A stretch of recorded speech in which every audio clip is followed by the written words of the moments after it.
2 Timothy chapter 4, verse 7. The verse 8. Have you found? I have found the good fight. This is a very common verse. Pero we must be reminded in this particular message. I have found the good fight. I have finished the race.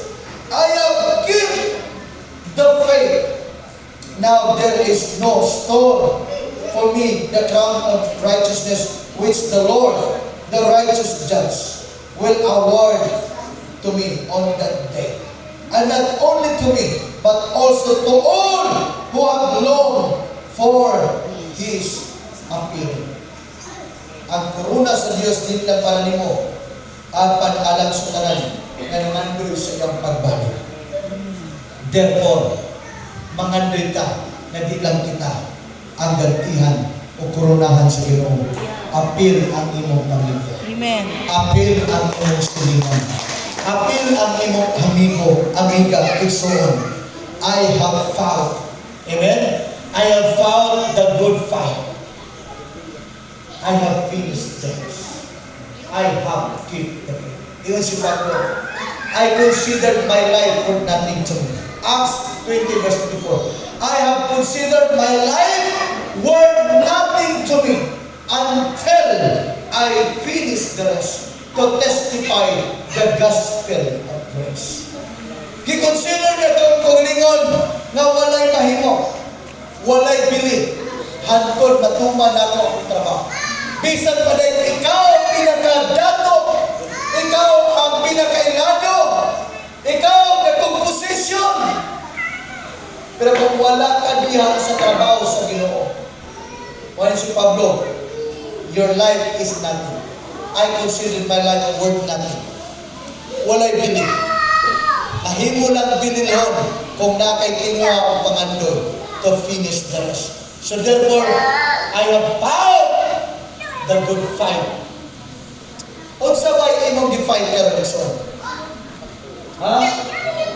I have kept the fight kaniyo. Ani last statement ng verse 7. I have kept the faith. Kaya ang pagtuo ay gustong kawaton sa iyo. Kaya kung mawa ang pagtuo, makaisunan mo na yung pinaka-danger. Hebrews 11 verse 6. It is impossible to please God without faith. Because faith is a gift.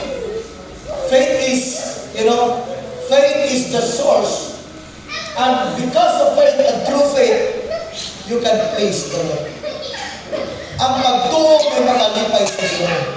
Kung lisod na ang magtuo nimo, muna lisod pod kaayo nimo lipayon ang Ginoo. So therefore, I have found a good faith. Nang aron ka ma-maintain ang kondisyon sa imong pagtuo, mao nimo buhaton, fight a good fight. Unsay fight nimo? Ang imong personal na relasyon sa Ginoo. Amen?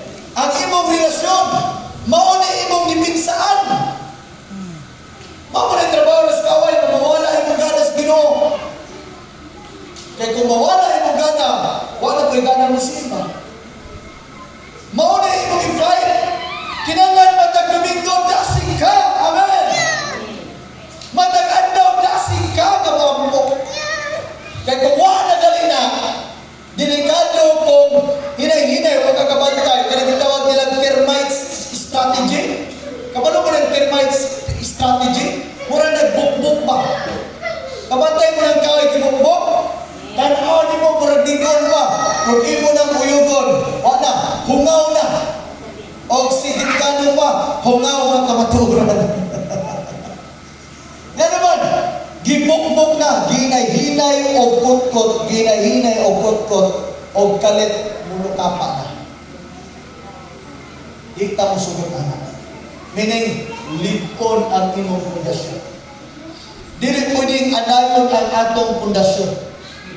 Termite strategy. Ginay-hinay o anay. Therefore, fight a good fight. Dili na itong ibarter ang atong Kristohanong pagpangalagad sa trabaho, sa kwarta, sa uma, sa hayop, o sa bisan pamilya. O say ni Jesus, if you love your sons and daughters more than me, you are not worthy of me. Di man ko kasimba pastor, kay mo ni. Di ko ka-appear pastor, kay mo ni. No! Labani ang Ginoo. Kay mas labaw siyang mulaban nato. Amen. Bantay ko sa mga ng pastor, o wala sumahanap, di ka magbantay.